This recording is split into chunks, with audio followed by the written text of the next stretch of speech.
Hey.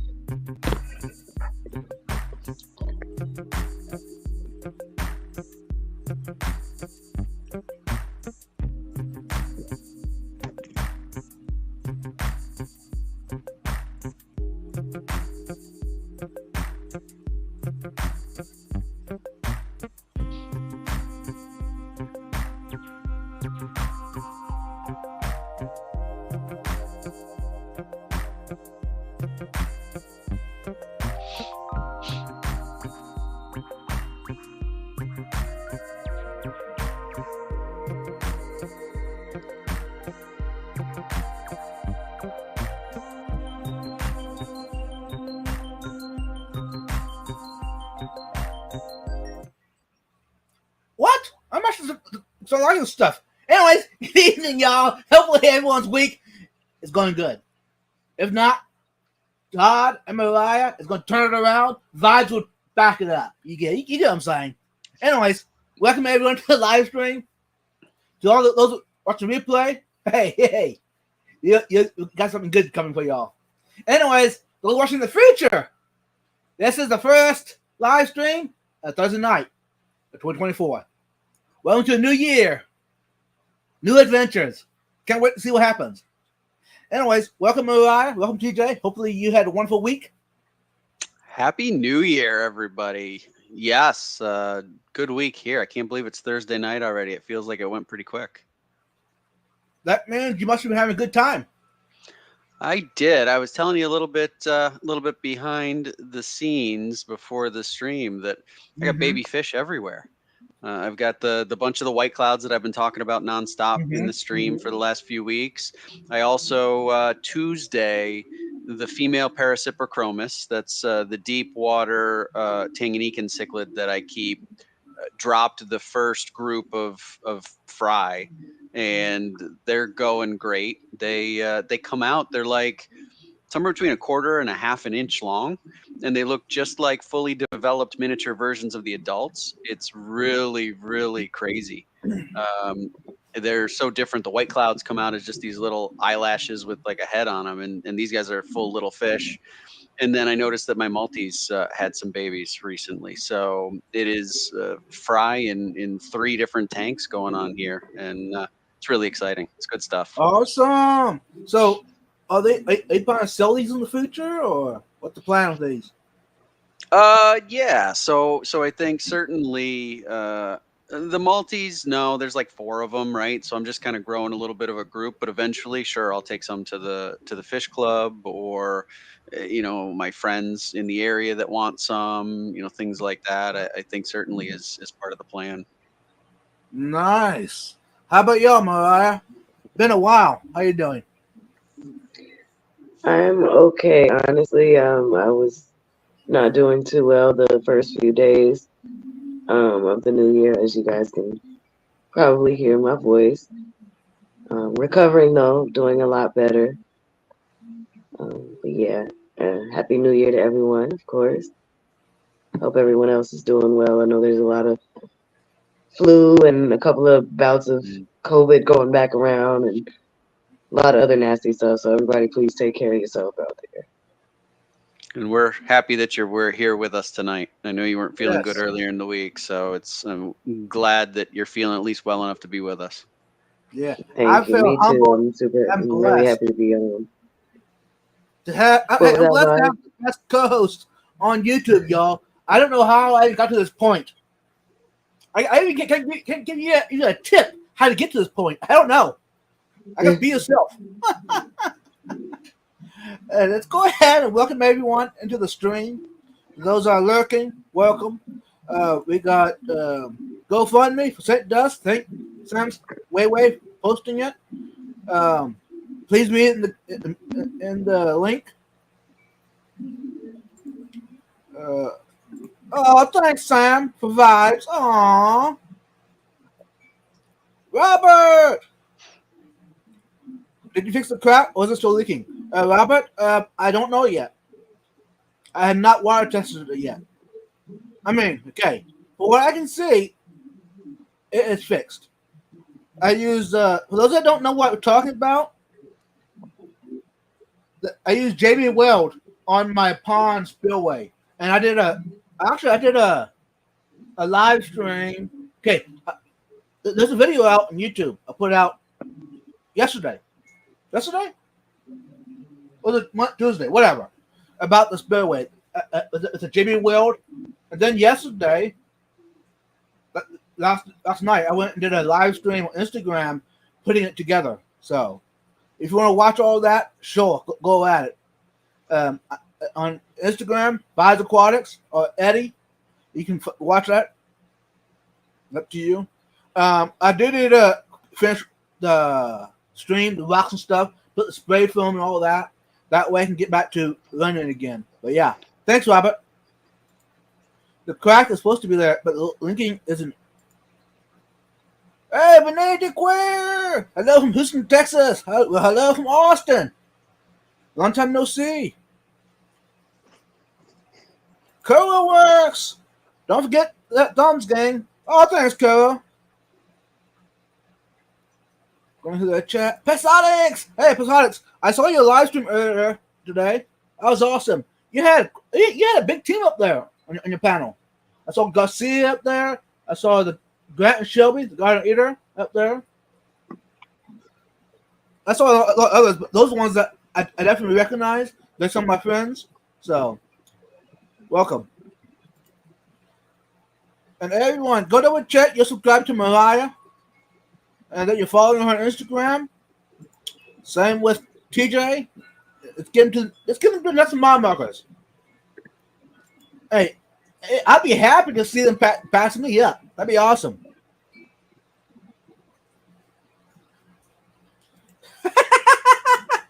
Accepting applications for a body swap. I need a newer model with less joint pain, and tooth problems. I know that's right. Yeah, Cool. If you find extra ones laying around, let me know. Yes, Happy New Year. I'm going on to the chat. Sonny G, welcome. Good evening. Thanks for being here.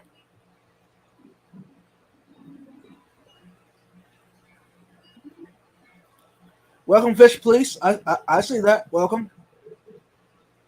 But I'm not going to be on panel, though. Welcome along for my show. Welcome. Happy New Year as well. Welcome, Moose. Hashtag Dusty. Alex. Other Aquatics, welcome. Hey, Jay. Wow. Here in a bit, I might have to just go to the topic. There's a lot of people here. Jay, welcome. Hashtag Dusty.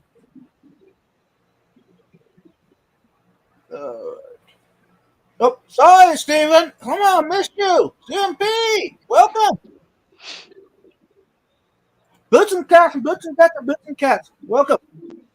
I see hashtag Dusty in chat. I mean, y'all here. Welcome. Rico Stain. Passing Win, welcome. Thanks everyone for being here. If you're just coming in, thank you. Happy New Year to each and every one of y'all. Jeff Kane, welcome.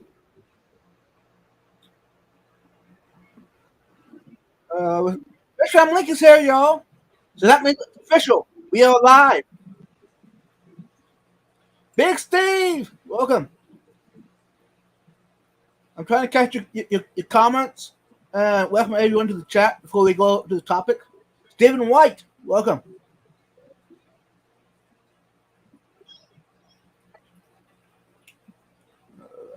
Jeff Pelham, welcome. All right. We made it to the bottom of the chat. Alrighty, y'all. For those that are just coming in, welcome. Hopefully you had a wonderful new year. Hopefully your Christmas gave you blessings. All right. Hey, Todd, you want to tell us what's happening tonight? Yeah. So tonight is a topic show like we've done often here over the last few months and weeks. And tonight we want to talk a little bit about quarantining fish, specifically quarantining new fish.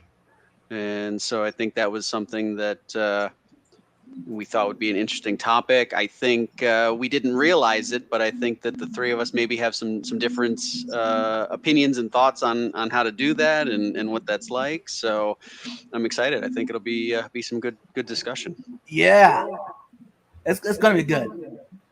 Which, hey, you know what? It's good, y'all, to have different opinions on the panel. Because if we all agree and everything, you guys are gonna get bored. You know what I'm saying? So, I'm just I'm trying to put up the banner, up the topic. That way, those coming in can know what we're talking about off the bat without guessing. Alrighty. I thought I had it up, but it said there's too many banners up. So I need to do some homework, y'all, and remove some of the banners on here. There you go. Quarantine new fish. So Todd, you take it away and start it off. What's the best procedure with that? What's your opinion? Yeah. So my general answer is maybe quarantine new fish, and I think that there's I've said it on the stream before. I had started keeping fish when I was a kid, right? Science teacher, I fell fascinated with fish and started keeping them. And back then, we started with one fish tank. Quarantining, it wasn't a thing. It wasn't possible. I don't know that there was a lot talked about necessarily. Granted, I was a kid, right? So I was really new to all of this. But I saw some of the negative effects of that, right? There was numbers of times where we would bring new fish home to add to a community tank, and we'd end up getting into a situation where we'd lose fish in the several days afterwards. And so when I started keeping fish again now, more recently as an adult, I've always had that in the back of my mind as something that's important to do. And I do believe in a lot of cases it is. But the reason that I say maybe is twofold. Number one, I'm lucky that the local fish store that I have here, when I go to buy at the fish store, is one that does quarantine in advance. So when they bring fish in from their suppliers, they spend a couple of weeks with these fish, and they're serious about it. Even if you tell them that you're going to go and you're going to put them in quarantine, they don't care. They're going to say, nope, the fish is not ready, won't be ready for 2 weeks, come back. I've had extremely good success with them. I've been to the back of the store and seen the quarantine setup, and I see where they track what illnesses they're finding and the medications that they're using. And, I feel very good about that. So in that case, I tend not to. I tend not to do that, knowing that they've put it through the process. Mm-hmm. The other thing that I did not come up with this. There's probably many people that have talked about this, but I'll cite the source that I heard it from, and that's Dan's Fish. Right? Mm-hmm. Every Wednesday, Dan gives a shipping report. And I remember it was maybe a few months back, something like that. There was a customer that he talked about that had an issue, and he was kind of perplexed by the issue. They had shipped a lot of the same fish to other people. Nobody had a problem. And he started to kind of hint at the idea that, maybe the quarantine process that the customer had used at their home could have been part of that problem, right? Talked about maybe not necessarily an established aquarium. And I will be perfectly honest that I have quarantined fish that did not come from this fish store that does the quarantine. So I've quarantined them before putting them into a tank with other fish, and I've had some losses. And that's where it resonated for me what Dan said around making sure that your quarantine tank is also somewhat established, Mm-hmm. and making sure that it's got a healthy ecosystem going there. When I had done it, it was, yes, I had a sponge filter that was in another aquarium, but the tank was set up from kind of ground zero other than that sponge filter. And so I feel like I kind of failed the quarantine process in that case. And so in my mind, if I am to get into a situation where I feel like I need to quarantine, then I'm gonna set the tank up and make sure that it's whether it's had another fish that's been in there or a few fish that have kind of kept the cycle going and built up a little bit of the the algae and the ecosystem that we're looking for. I feel like that's really important. Otherwise, I do feel like there's really a likelihood that I'll run into the same thing and I'll end up putting the fish through more stress than they would by going into an established aquarium. So that's kind of why I say maybe, is I feel like for me and my comfort level, there's qualifiers on how do we do quarantine and when do you do quarantine and things like that. Mm-hmm. I like that. Perfect. Me personally, I'm on the same ledge with you. Now, any fish I come in my house, into my fish room, any new ones I haven't had before, those are either I'll start another tank or even a 5-gallon bucket and take a cycle of sponge, cycle meal, another tank system.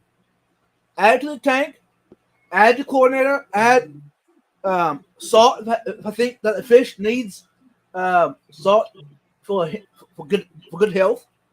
But so far by doing that, I've had success. Yeah.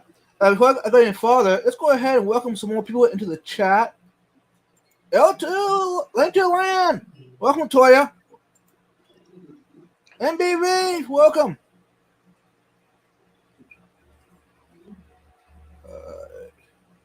Fathom Aquatics. When I added most recent fishing to quarantine, I got a bag of media out of my sump to put in the quarantine tank as well.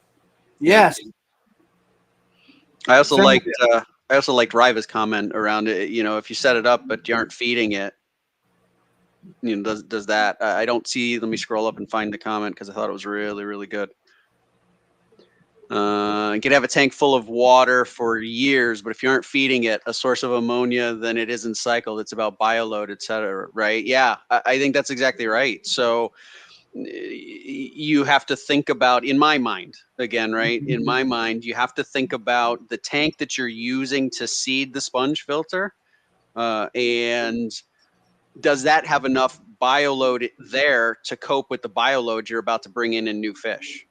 And so you can put it in a tank that's cycled and going well, but if there's not a big enough bioload there, you're only going to get a certain percentage of bacteria, and is it enough to catch up? And so that's where I really feel like, yeah, if you're not properly thinking about making sure that those are more on the equivalent, I think that's where you struggle, and that's where I start to say you may be doing more harm than good, and you need to rethink it.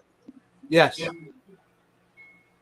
Yeah, because usually if my quarantine is dry, we're not unused. When I get a new fish, it's new water and clean fish hides and all that. But I add tackle media for my sub. Perfect, Fathom. Yeah, same here. Mm-hmm. And Steven, he's got a comment at the bottom there that his quarantine tanks always have a sacrificial bioload like guppies or shrimp. Yeah. Yeah. Now I have in the past used a cycled system. One of my tanks that I was going to change out anyways in the future with a new fish. So instead of putting new fish in quarantine, I pulled out the original ones, the ones that I was going to pull out anyways, and put them in another tank, into a quarantine tank, I guess. Not really. It was a new tank, but so yeah. All right. How about you, Mariah? We haven't heard anything out of you yet about that. Go ahead. So me personally, I would kind of lean towards more what TJ was saying, as far as like maybe, or really it depends. So mine is kind of a similar situation. It's not a local fish store, but instead I have a local guy that sells fish right out of his home. He's got an entire 2-car garage where it's nothing but tanks on steel racks in the garage, tanks in the house everywhere. So he buys and sells fish directly from his home. He breeds from his home. And he also has a similar setup where he does his own quarantine for at least 2 or 3 weeks with most of his fish before he sells anything. And he also has the exact tracking of where the fish came from, exactly where he ordered it from, and what region it came from, if it was bred there, if it was caught wild, whatever the circumstances were for the fish, which he has that available for you as well. So in that situation, and honestly, I haven't really been getting many fish lately. It's been quite a little while since I've gotten any new fish. But when I do purchase fish from him, I typically don't quarantine them, just because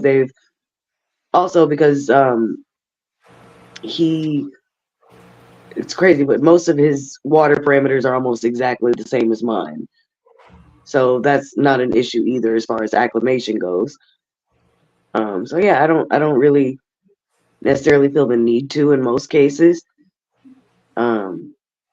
But of course, there are a lot of times where it is absolutely necessary. Especially with a certain type of fish.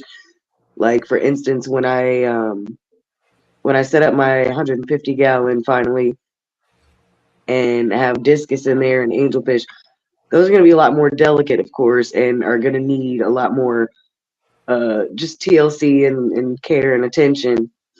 So I'm definitely going to be making sure that I have everything perfect on those, and that tank is top notch before they go into it. Since it's going to be a new aquarium setup, I don't really feel the need to necessarily quarantine them. But with the discus being the most delicate of the bunch, I'm probably going to have them be the first edition as opposed to having them be after anything else. Well, not necessarily the first edition. I'm probably going to do maybe the cleanup crew in there first, as just to kind of kickstart everything. And then after that, they're going to be the first basically mid dwellers that do go in. Mm-hmm. Awesome. Yeah, and overall, like I said, I generally don't necessarily feel the need for quarantining fish if you're getting them from a reputable source. Yeah. I think if the quarantine has been done kind of for you, right, by that source, and they're taking care of looking for any sort of disease, then they're likely doing very similar to what you would do in the aquarium anyway. So I can definitely get there.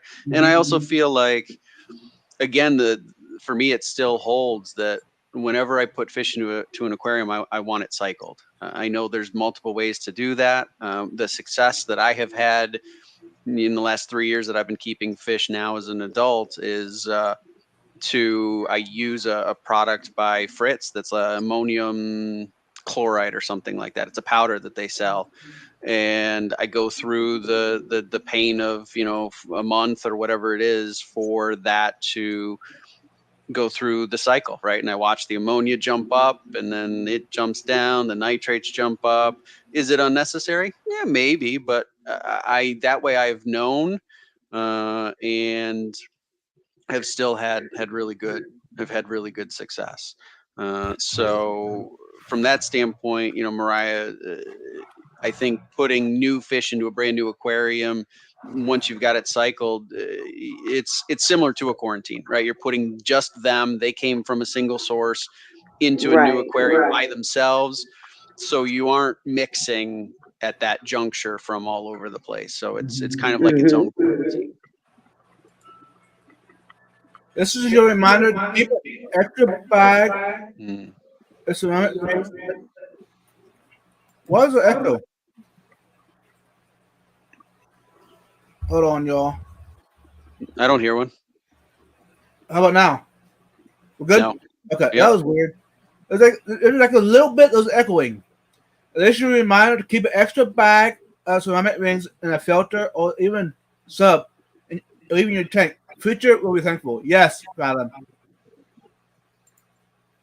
And coral works, but mat and filter for quarantine. Just what a sponge sheet for a dirty one from the sub. Yes, Coral. That's a great idea. Basically, pull a sponge out of your sub if you have a sump, and put a new sponge in the sub. That dirty one, don't rinse it out. Put the dirty one in the new tank with the dechlorinated water. And there you go. You ready? You're set up. Ready to go. I've even seen a lot of cases where people will start, like especially if it's a much smaller size tank, they'll start the tank off with water from water change from an already existing tank, in addition to the sponge filters or even ceramic rings or whatever you pull from your filtration as well. Mm-hmm. I really liked a question here from Riva. Question for the panel: what is the difference between quarantine and an observation period? I think that gets at a really important point. Is when you say quarantine, what do you mean? Because I think that there are multiple ways to handle that, right? I think we've seen, Aquarium Co-op, they talk about the Med Trio, and their belief is, when fish come into the store, they put them through the Med Trio for the first, number of weeks. No? I thought, is that not what they did? They used to do. Yeah, they do that. Oh, they do. But go ahead. You good? Yeah, they do. So I was just going to say that's one way of quarantine. I think the other way that tends to be when I think about quarantine is I go more to the observation. Yes. I tend to put the fish in the quarantine aquarium, watch them, check for signs of any kinds of issues. If they're in there for, I think 3-4 weeks, something like that, a good long period of time, and they seem fine, I don't tend to just throw meds at them.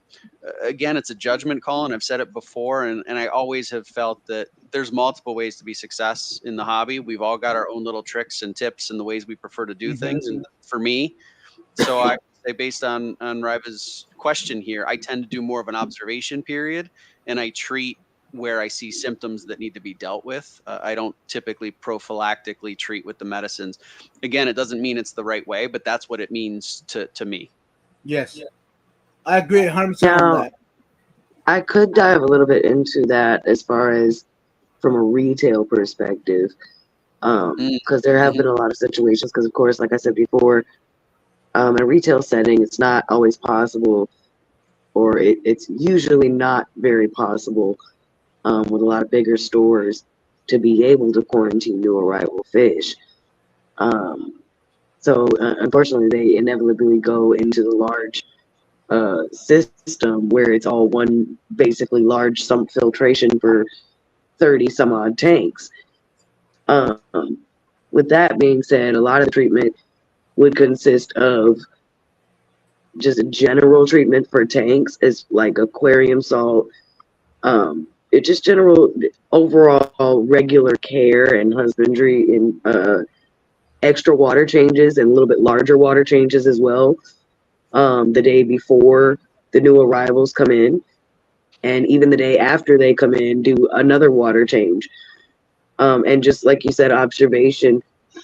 And of course, it can be a little bit difficult to observe a bunch of the same species of fish in the tank when you don't know which ones are the new ones and which ones are the older ones. But yeah, I think just general treatments was kind of how we would get around things like that. Like lower doses of general cure, or even the super ick cure, because that was something that was extremely common in retail settings with newer shipments of fish, was ick, being that they were going through a lot of temperature fluctuations and stress during shipping, of course, and going from different tank to water to transport to everything else. I think ick was probably the most common thing that they did end up bringing into the systems. Mm-hmm. So yeah, but just general treatment and cures was how we kind of try to combat that. We would call it like basically giving the fish their daily vitamins, essentially. Mm-hmm. Yep. I think that also. Okay. Yeah. Good. I was starting to pick up some of the questions and comments that were being made. Yeah, I was wondering about that. Most might be why Vibes has such good success with adding salt. There's lot of stress and shipping and shipper salt the heck. Yes, Mhm. I do. Now I don't do it all my time. All the new fish I get in with salt, but the majority does get a dose or two. Just to it. Salt promotes, gives the body basically an extra boost of good health. But It's it's not. essentially electrolytes for fish. Yes. Kind of like us humans with yeah, same idea. Thank you, Mariah. I also like Riva's comment around. Personally, I think there's 3 stages: the initial observation, meds if necessary, and then continued observation of the fish after. I totally agree, and I tend to. Doesn't happen every day, right? But in general, in the evenings when I feed, is I observe the fish multiple times a week, and that's for their life, just to sort of see what's happening. Is there anything going on? Do I have any issues that I need to deal Hmm. with? To try and catch it early on. So I agree with that. And I think that third one, in my mind, continues on for the length of the time you've got the fish. Again, it doesn't happen every day because we're busy, we're running around. Mm-hmm. Sometimes you get home late and you just got to dump some food in the tank and move on with life. But in Right. general, every several days, there is that observation period where you just sit down. Plus, let's be honest, it's just so fun to sit down and just sit in front of the tank Mm-hmm. for a few minutes and I just go into this very peaceful, calm state, and Mm-hmm. I love it. So it's something I do try to do and check on all of the different tanks on a Mm-hmm. very regular basis. So I think, yeah, I agree with it. There's definitely those multiple stages. Yeah. Now I do observe my new fish a lot more than my ones I've had for many years. Because Hmm. fish I had for many years, I can off the bat if something's wrong, I know it instantly. Because I know the behavior. The new ones, I don't know the behavior, so I'll observe them a lot more, and um, the time frame, y'all, usually depends on how the fish are when I get them. It kind of depend on how long I do it, but it usually ends up to be about a month on the average for the new guys before I put them into an established tank in my house. Um, Yeah, I'd agree with that, right? I think there's all sorts of different opinions on what the right time period is, and I don't yeah. know that there's one that's exactly optimal. I just feel like if they're in there for a month, they're eating well, they're looking healthy, right? We're not noticing a lot of issues. After a month, I feel like that's a pretty good indication. It doesn't mean that in week 5 there couldn't be a problem, Right. but you can't also, I mean, you could, but what are you going to do? Set up a new tank every time you get new fish, and then you've got 1,000 tanks in the house. I Yeah. mean, some people can and do, Mm-hmm. but for those of us, I've got 6 or 7 going, and that's kind of my self-imposed limit. So I have intentions of putting them in something that exists already. So I have to call it somewhere, and I'd say, yeah, roughly a month in my mind. Yes, I saw that. Yeah. Plus, yep, 100%. I agree with that. About holding the fish, quarantine, etc. The stores can't afford that. Their goal is to profit, and if they can throw meds at them and it fixes 99% of all problems, hey, sure thing. Because they have better success and they're in for profit. They're not in for the hobby. Vibes, did you catch the comment from our friend Stephen White Yes, from Spain? I just saw that. I always use So there's actually, I missed one because there's another one okay. that I like as well. But let's go through this one first. I always use bare bottom tank quarantine. Part of the life cycle of my parasite involves a stage that lives in the substrate. Yes, that is a great idea. If you're actually doing a quarantine tank or even observation tank, you really don't want extra stuff in the tank to pick up the parasites and bad stuff on the new guys. 100% Stephen White, agree. All right, let's jump down to this one. Yeah, I thought that was really interesting. Talking about the not using a light in a quarantine tank because sometimes lights can stress new fish. Absolutely sure. And will sometimes break down some meds. Yeah. So you know what? That was one that I had not really considered. I think that was really, that's a good tip there to think about, trying to minimize some of the stress. And again, if you are using meds and they do have a light sensitivity, that's a good Right. that's a good tip. I like it. I think that's great. That's interesting, Stephen. Also, another thing I would like to point out, if you are using meds in your quarantine tank, a lot of people forget the step. Take out your carbon filter. If you have a carbon filter in your tank, take it out if you are using any meds. It will strip them or dilute them to the point where they will not be effective. Yes. That's interesting. Steven mentioned that because normally, all my new fish that come in, it is a habit. I put them in tanks that don't have lights on them. So I guess same idea. I guess I was doing it without thinking about it.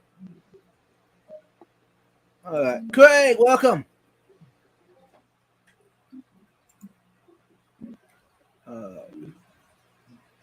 Sorry, y'all. I like to think of quarantine as a little bit of break or vacation for new fish. It just spent the last couple of weeks being shipped all over and changing a lot of wild perimeters. Yes. I like that, Alex. Yeah, it's kind of easing them between in, that right? and the temperature fluctuations. I mean, it's insane some stuff these fish go through. They follows up with it. That's all stressful and lowers their immune system. Gives them a break to heal up and get strong again. Yes. Yeah. Anytime shipping fish, anytime moving fish from one tank to another tank, it stresses them out. It's like moving us from one house to the next house. It's gonna stress us out too. You know. So yeah, and that's why I use the salts occasionally as electric lights for my new fish.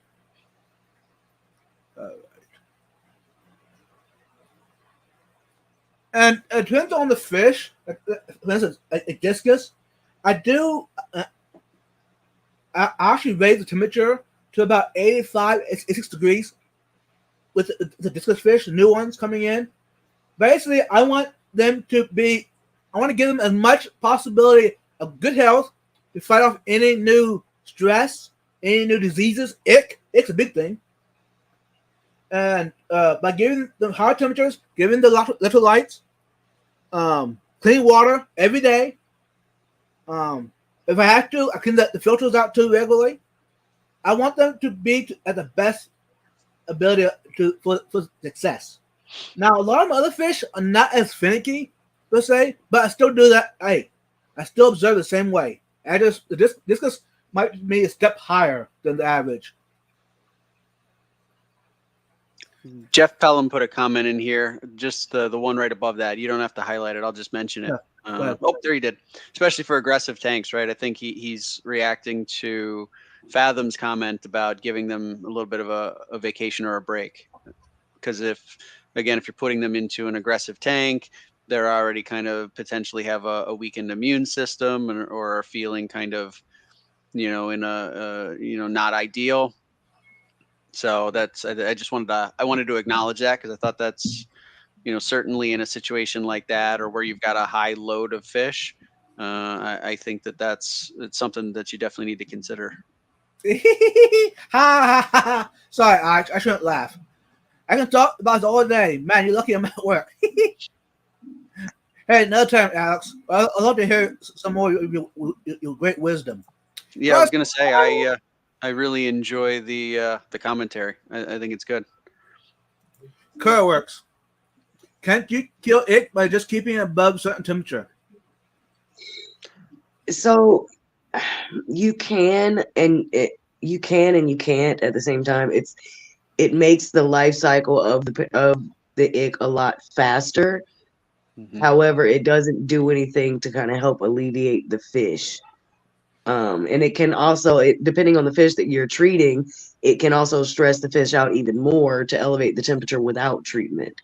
Now, the few degrees of elevated treatment in addition, the few degrees of elevated temperature in addition to treatment, like Super Ick Cure, which is my favorite, definitely is the best way to get rid of it. In addition to, of course, like aquarium salt, and just regular water changes as well. Definitely, you do want to use a higher temperature, of course, if you're trying to get rid of it.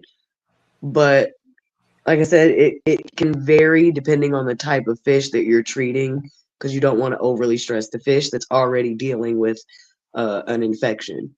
Yes. Hmm. Now, hey, I've had success. Now these were just cichlids that I did it on, but I not raised temperature at Mhm. all. All I did was dose the clam salt or pond salt, whatever you want to call it, Hmm. and Mhm. water changes every day, and it fixes it right there.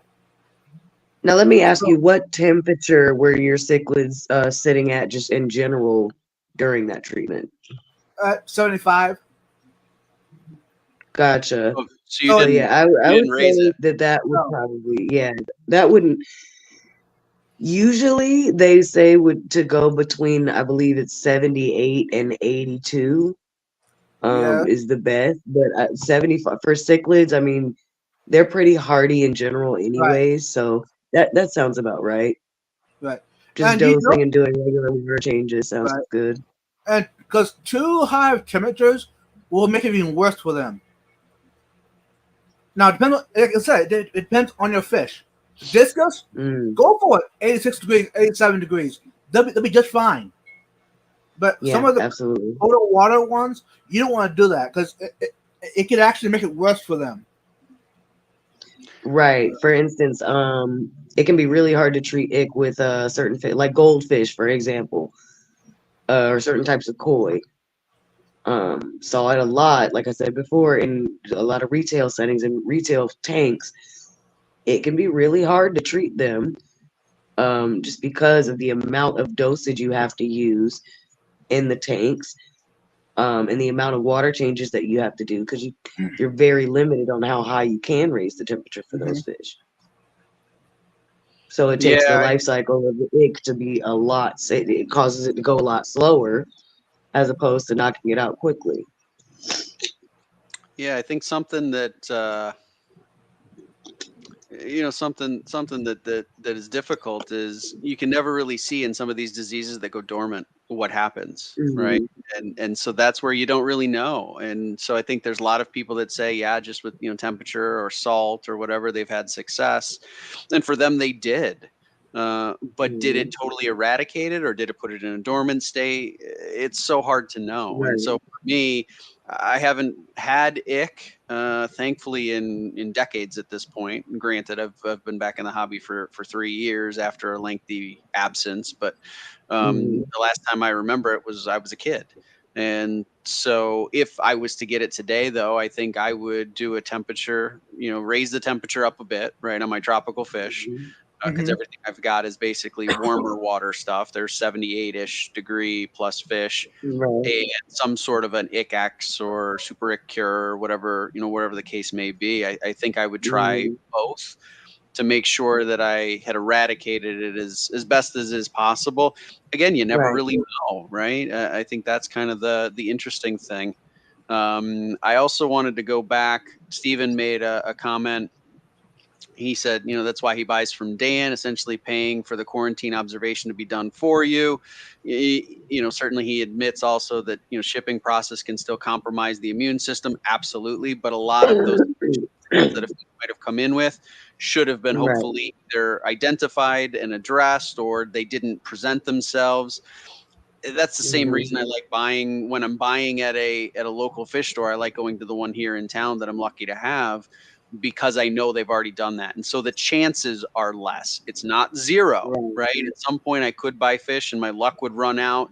They didn't see anything, had no way of knowing, and we've got a problem. But the Right. chances I feel like are so much less. And so I agree, with Steven. That's why when you think about the source, Hmm. it really does matter in my mind. It does. Right. Even though even though I'm getting from a recommended source or from a friend, which Hmm. this is awesome, but I would still observe it more than I would a normal fish. Sure. Mhm. Yeah, because you never know, right? Until you see Right, them for a little while, Mhm. you don't know what they're gonna have. right. I also wanted to recognize we've gotten Nathan Hovey's joined us, our Yeah, friend from Nathan, Florida. welcome. We picked up Annette, And Mr. Snail Guardian, then- and Sal. DJ Guppy Fish. Hey, DJ, welcome. Oh, he called me young TJ. All right. Sal, I knew I liked you. Ooh. I'm the oldest guy on the panel, I'm pretty darn sure. Yes, Alex. The big thing about the temperature for ick is to speed it up. Yes. Yes. I agree with you 100%, Alex. Yeah. All right.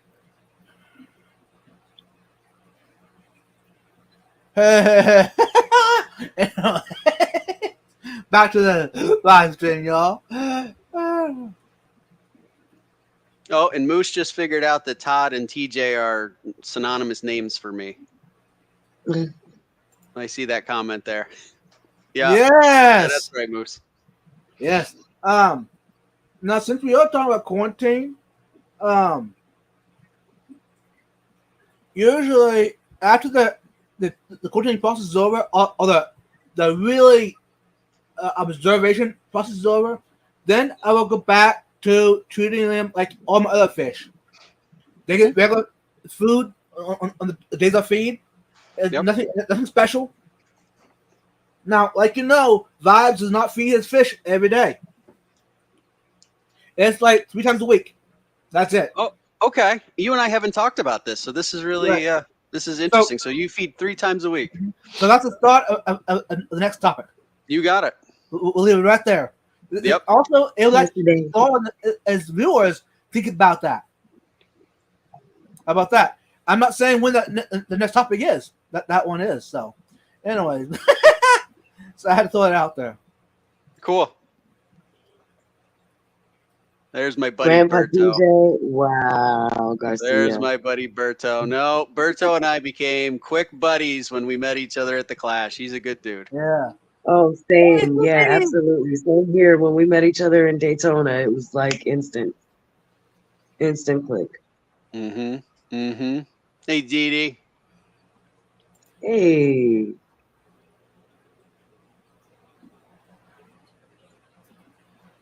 Hey.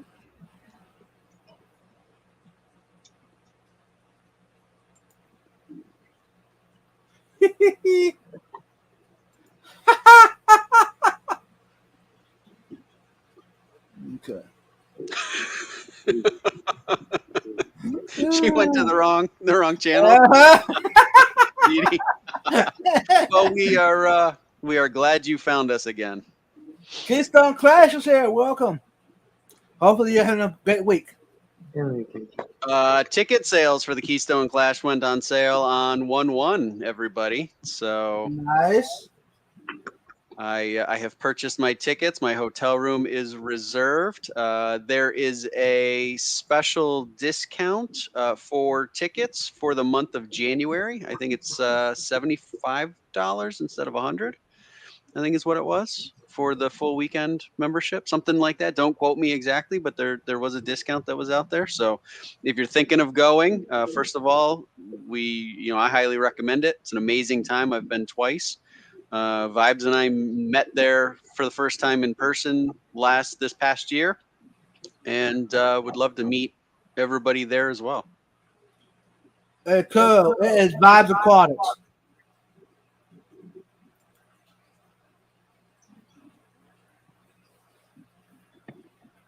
And the plop, I think back in the chat, someone mentioned about the plop and drop. Yeah, I do that with all my fish. Shrimp, saltwater, everything. And I've had 99.9% success rate with doing that right. The reason I didn't say 100% because I don't know why they didn't survive the observation period, but I've lost some in that period time frame. So I can't say what caused it. So that's the reason I said it wasn't 100%. So, but most times, pop and drop is just fine.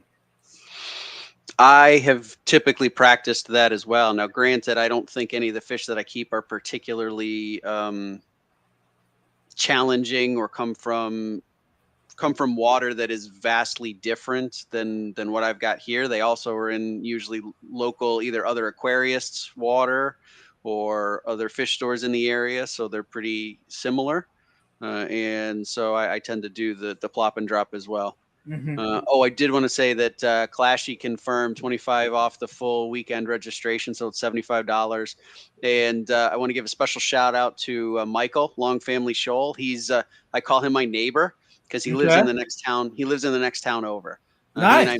He and I met at the Clash. So Michael, thanks for joining us. And he confirmed, yeah, $75 is for the month of January is the cost for the full weekend. After that, it'll go to the full 100. So if you're thinking of going, jump on in there and get your ticket, because we'd love to have you hanging out with us next year or later this year. Banowski, welcome. Hey, Vanoski.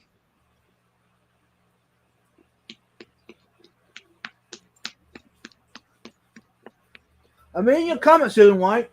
Since stress and living cause of eruptions, I often add a flower pot or some plastic plant, depending on type of fish, provide high places lower stress items that don't observe it.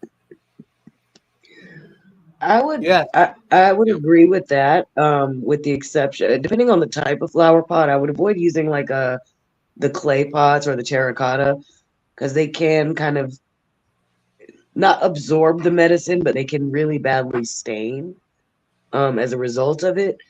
Which in event you might not want to use them in future scenarios, just from a visual aspect. But yeah, I definitely agree with like the more hiding something places. like that. Yeah, like for the right, like it could stain the pots with the medication. It might not necessarily absorb it or take away from its beneficial factors. But I would avoid using the terracotta or the clay just from that factor. But yeah, definitely a good point though.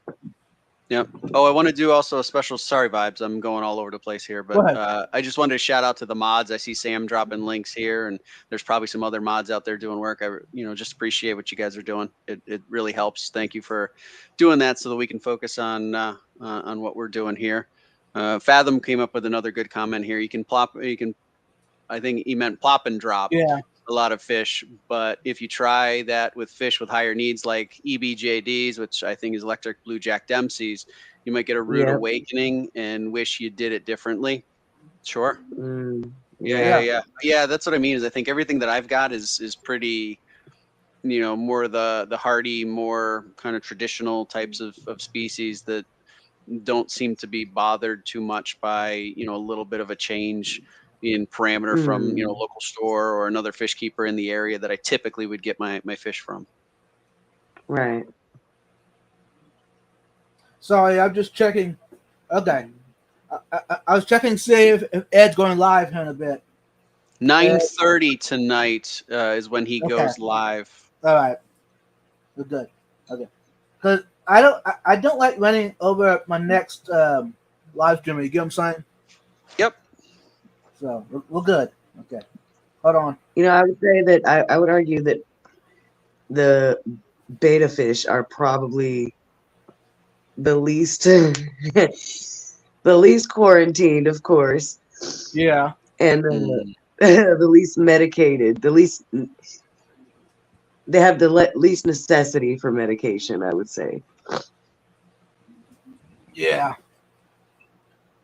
Being that they're always housed alone for the most part, unless you of course got like a female sorority tank or something like that, which is not very typical. Most people tend to keep a single beta. You typically have male, so I'd say that the beta is probably the easiest when it comes to that category as far as quarantining goes. Yeah, I think it's about giving them what they need, because we know that from a temperature perspective, they come from a tropical place, so sitting in a cup on a shelf in a store, not ideal, right? And, so I think getting them into an aquarium where they're you're going to be at the proper types of temperatures and having the right foods and those kinds of things, I think will do wonders for any fish, but certainly ones like that are usually kept very differently from most of our other tropical fish that are kept in an aquarium that have a much more close to what is ideal type of environment. Again, granted, you know, what we don't speak about there is the maintenance of the aquarium, but temperatures, things like that are more consistent than what you see in the world of most bettas. Oh yeah, absolutely. Yeah. Especially, I mean, even in those situations, they have one very huge factor that betas don't have, which is filtration. Regular filtration, and like you said, constant temperature for the most part.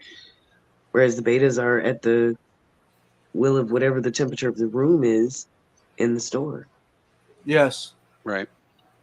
Now I do know some pet big box stores do water changes every single day on those cups, which is a big plus. But no, but I know not all of them do that, which is sad. Sure. Yep. Yeah, unfortunately, there's many. I've seen a lot of things in my time in pet retail. There's many that don't implement those regular water changes, and it's unfortunate. They'll actually, a lot of them have policies with employees that train them to wait until they see a discoloration in the water, or like a lot of debris floating in the water or at the bottom of the cup before they change the water. Yeah, that's interesting. Which, in my book, that is way too late. Hey, Roxy, good to see ya. Hey, Foxy, thanks for joining us. Best live stream of the night. That was an hour ago, y'all. For those that didn't know, the best one is already over. Sorry to tell y'all. If you're here and you didn't know about it, you missed the good part of the night. Betta's come in their own quarantine tank, though. Hey. Yeah. That's right. Right, Alex. I like this. Did you see Riva's question about quarantining plants? Oh. It was at 8:56 in the chat. That is definitely a big one. Go ahead.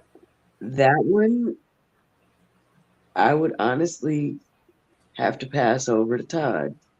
Go ahead, Todd. Whoa! That was very smooth. I like that transition, Raya. That was good. That was good. So for me, I have not quarantined plants. I realize there are dangers of pests. I've certainly picked up some snails, I'm sure, because of it. So don't necessarily follow my lead on that. I do know I've had conversations with other folks in the area that are part of our community that I'm friends with, and some of them do religiously use something to dip plants to try and take care of any potential parasites or hitchhikers or whatever, right? So again, not saying that I advocate for my approach, but I have yet to do that myself. Granted, I'm not getting plants all the time, but maybe a couple of times a year, but still. I'm certainly taking some chances, and so far it's worked out, well, right? So that was a little bit of luck, I think, in that case. Yeah. Now, for me, depends on where they come from. I do an observation, or I would throw them into tanks that are still in the quarantine process, or in tanks that I'm not too worried about. I don't put plants that come in from I don't know where to my good tanks. The tanks that have been running 5 years or more, I treat that as my baby. I don't add new stuff to that tank very easy. It has to go through a lot of observation before I add it into that tank, because I don't want to ruin that ecosystem that is already there. Now, if I want to speed the process up, I have dosed them with peroxide, the plant. Yes. And go ahead. What? Oh no, I just said yes.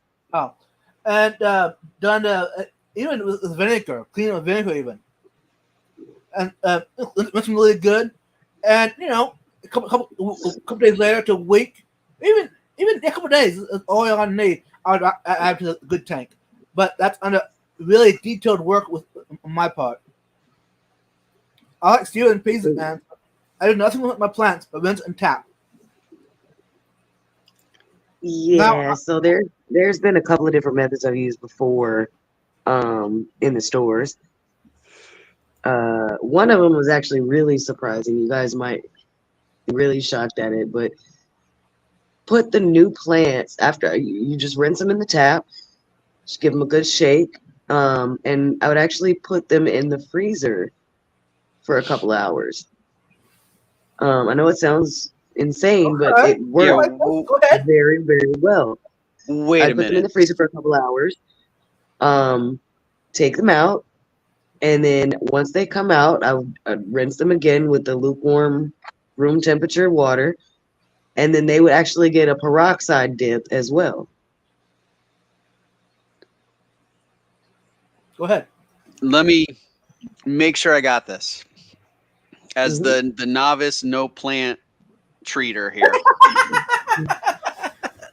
So you take your plants, you run them under the faucet. Yep. Got it.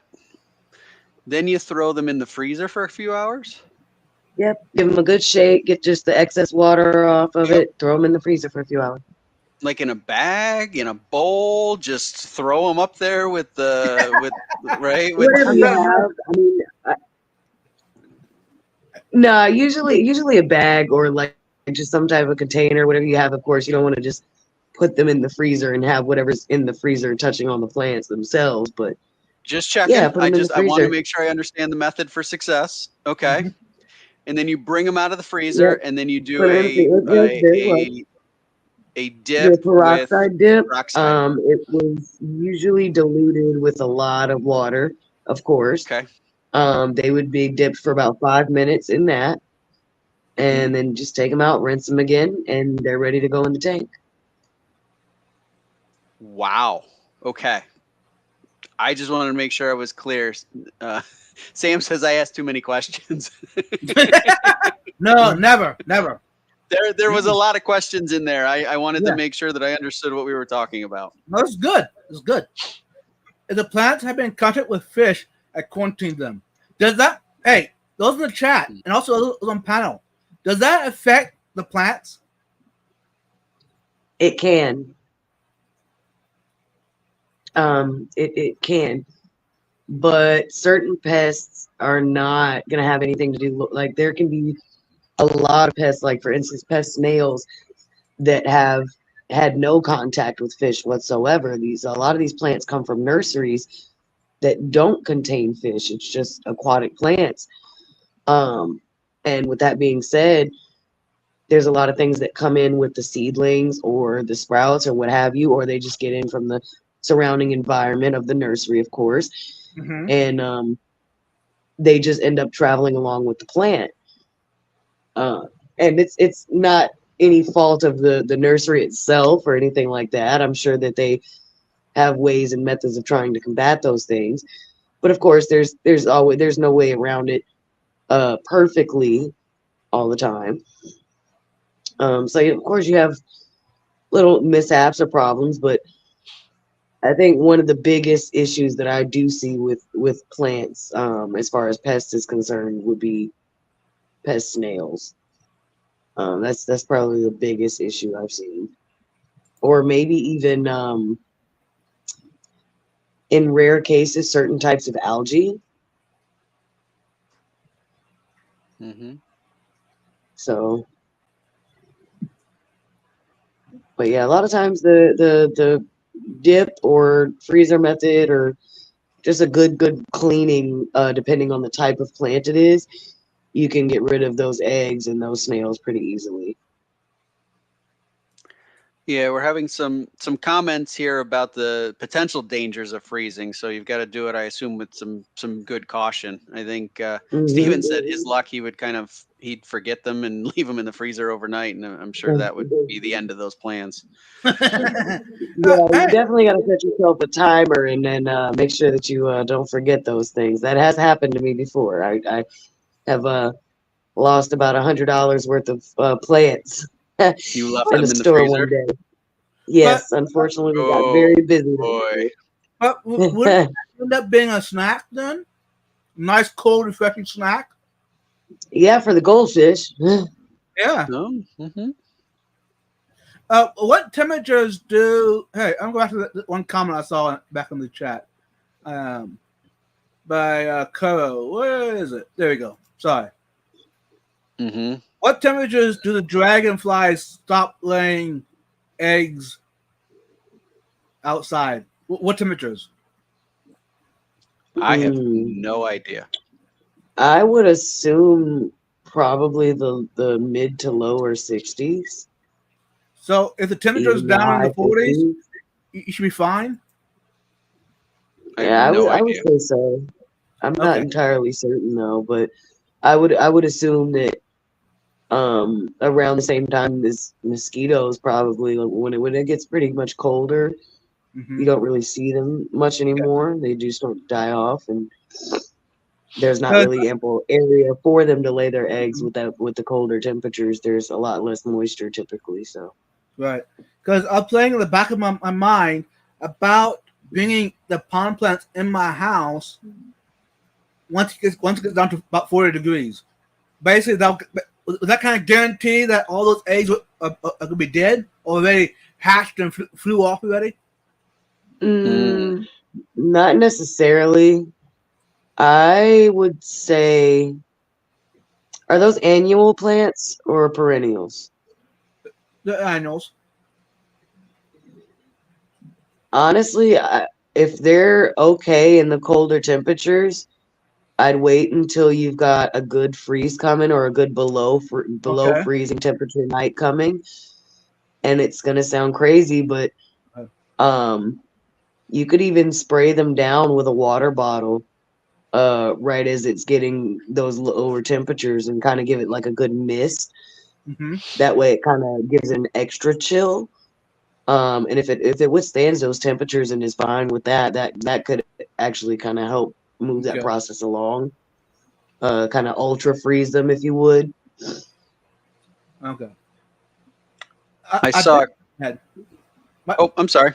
No, go ahead. There was a comment that I wanted to address. Go ahead. You got it.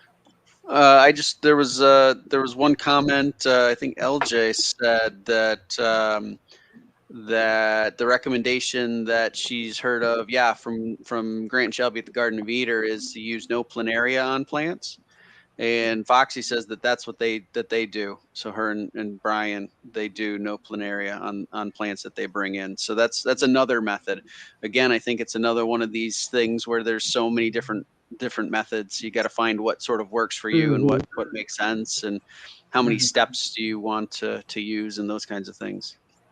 We don't want to miss right. LJ. And again, of course, I think a lot of it has to do with the source of where you're getting your fish and your plants from. If you've got a very trusted source that you got a good relationship with, I think there's ways that you can minimize the necessity of having to do those things. Hey, John's vlog. I'm still live. Stop in and say hello. Hey, John. Yeah, he said he had to go back to his stream just a little bit after that. But thanks for jumping in. Thanks, we just John. picked up Kenny E from Danikin Aquatics. He's joined us. Welcome. Thanks for coming and hanging out. Hey, Kenny. Welcome. Did you see Rico's comment?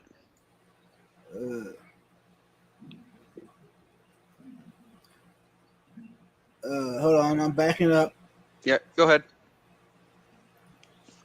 Beep, beep, beep. Oh, you meant that? Yeah. You're good, Rico. You're good.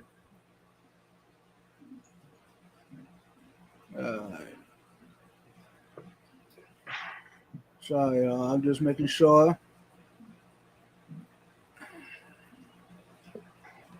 Anyways, the reason I asked about that question about the temperatures outside. Now, the plants I did bring in from outside, I pulled some of the babies off of the water lilies out in my ponds, and basically, the long rhizomes, I would snap them and bring a little rhizome and the leaves in. I bought like I don't know half a dozen of them in. Just I'm doing an experiment and see the result. How do they compare outside in the sun, middle of summer, versus in my indoor ponds in the wintertime? And the temperature is, they're okay, but it's not getting that direct sunlight.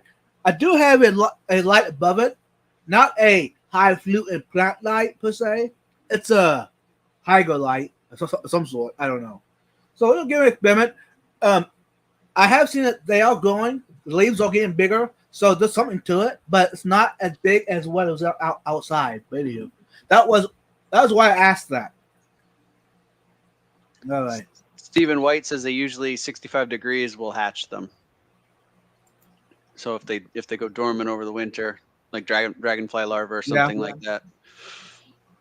So in other words, y'all, I just saw Rico's comment where he said he thought that King was Smokey because he saw Smokey / Mariah. Yeah. Yeah. So he felt bad because he said Smokey loves his mama. That's all good. You're good. Oh, that's funny. That's cute. No, that is King. I am Smokey and Mariah. Mm-hmm. Just like Todd is also TJ. That's right.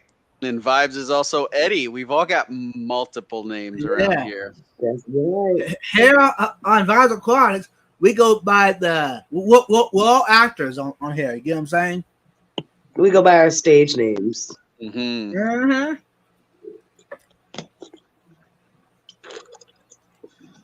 True, Alex. Hey, that's a good point, though. Are there any fish that dragonfly larvae will hurt? Oh, I think they will eat small fish. I think that's a big problem for people that keep ponds outdoors. Is if you get a dragonfly larva in there, it can take out some of your smaller fish, like definitely your fry and maybe even some of the small fish. Foxy thinks it's funny that we've got stage names. Yep. Yes, ma'am. Yeah. So like for instance, my peacocks, my phantoses, those are not no issue at all, right? I would say no. The babies usually they're pretty big, so they probably would be on the upper end of what a dragonfly nymph could do. But yeah, I mean, I think it's there's exceptions to every rule. Right. True. Yeah, absolutely. I don't know. I would avoid it in general, just in case, because you would hate to have any issues. Mm-hmm. But I don't know. Like I said, I think you'd be fine. Wait for yourself a good below freezing temperature night. Let them stay out there, get a good chill on them, and they'll be all right. Sorry, y'all. We got reading Foxy's comment. Yeah. Yeah. That's her stream. That we don't have any of that fancy stuff going on here. No, we don't. We're all low key. Mm-hmm. Right. So have we already? Have we covered the topic about quarantining new fish? We're good on that, right? I think we did. I mean, I think we certainly covered a lot of ground there. I think a lot of the topics that we cover, right? I think we're all real enough to recognize and self-aware enough that we've only got our experiences to go on and the things that we've researched and decided is the right for us. And so I don't know that we are the definitive word on necessarily anything. I think we certainly come up with information and things that we think make sense and that we want to share with people. And we want people to share with us, which thankfully there's been a lot of people sharing some stuff tonight. So I don't know that a topic is ever done with us, but I feel like we've certainly had some, we certainly have had some good discussion between us and the chat tonight. So I feel like we've done it justice, and we've given hopefully people, if they walk away with one thing to think about tonight, and I know I've got things that I've picked up from people tonight that I'll think about, then I think it was a success, right? Yes. Jimmy P, you're late, Jimmy. Jimmy. Hey, Benjamin. Jimmy.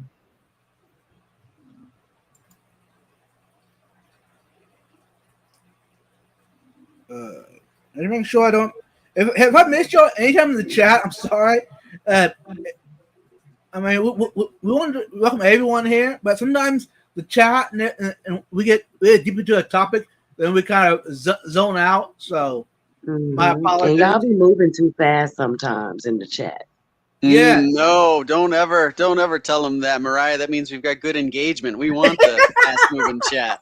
We got to get better at reading chat. That's what it is. Oh, yeah. Listen, Riva I told says them they that moved too fast. Now they're going to go even faster. Watch. They are. Yep. Riva makes a comment, says that I'm the authority of crossing autos. Yeah. Thank you. And Alex said that my HR side came out strong on that response, and I think he's right. I think that is you can't take it out of me completely. Yes, Oh, David, Lord. 100%. Anything I share on a stream is strictly my opinion, not a scientific determination. Low. Hey, Stephen White, I back it up 100%. I'm the same.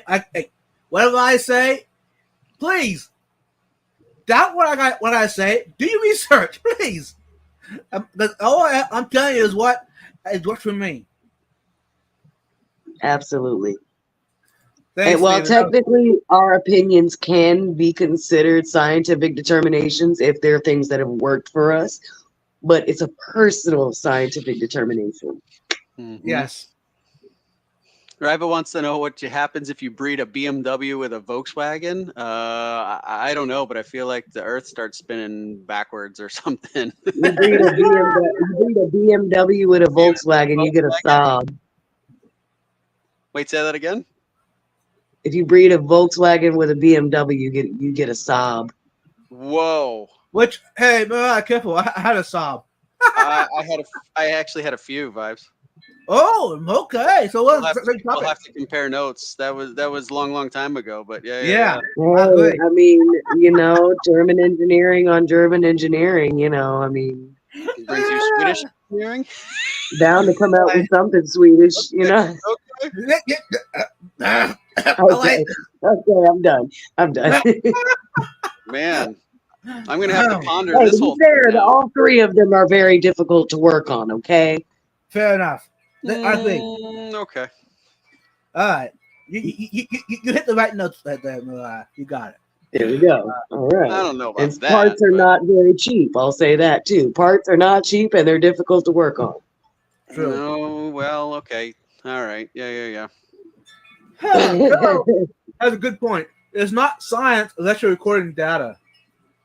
But that's fair. Okay. I mean, we are sort of in our minds. Yeah.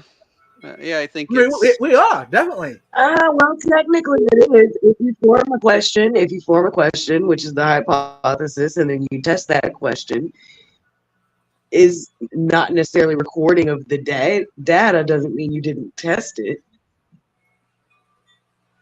That's true. Oh, King, come on, man. Oh. Sorry, y'all. King is You're good. A bit flashlight tonight. Enjoy your movie, Jimmy.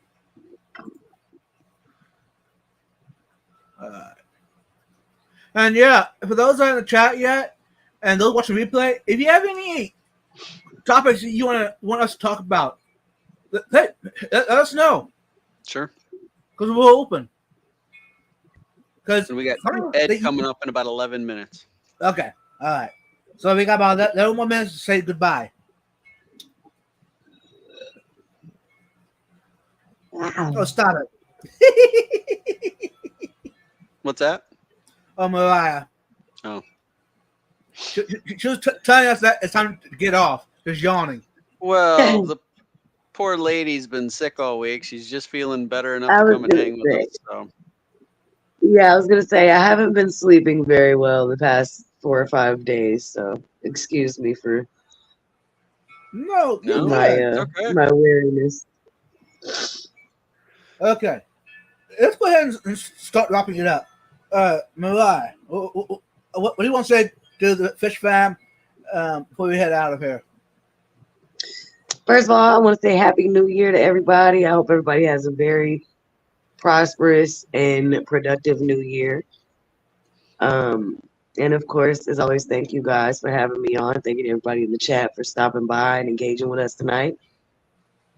And do unto others as you would have them do unto you. Treat others as you want to be treated. And may God treat you how you treat animals and elders. Thank you, Mariah. How about you, DJ? Yeah, so I just, like always, I just really appreciate everybody in chat coming and hanging out with us. This was super engaging. I appreciate all the comments, the questions.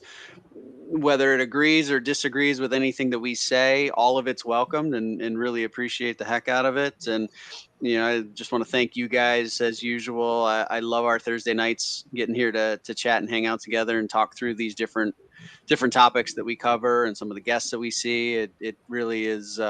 It's a wonderful part of the week for me. So I thank everybody for being part of it. Thank you. Thank you, TJ. And hey, moderators, you don't mind putting in the chat EdStream and link to EdStream coming up and a hashtag QT. I'm gonna put that in the chat for y'all. That way, those going on to hang out with Ed, hashtag QT. Very simple. That shouldn't be hard to forget, since that was the topic of the night. And I want to say, agree with both of you. Thanks to each one coming out. Happy New Year to each and every one of y'all. Hopefully this year we have more great topics, guests, just hanging out. Hopefully each one can enjoy it. And until next time, do your water changes with your friends and family, and treat TJ and Mariah with lots of love. They're awesome, y'all. Oh, I'm thanks. going to leave you all with some good music. That Vibes is a pretty good guy too. Yeah, definitely. And I'm going to leave it. Now, this is not an update, y'all, but hey, I'm going to leave you all with something good.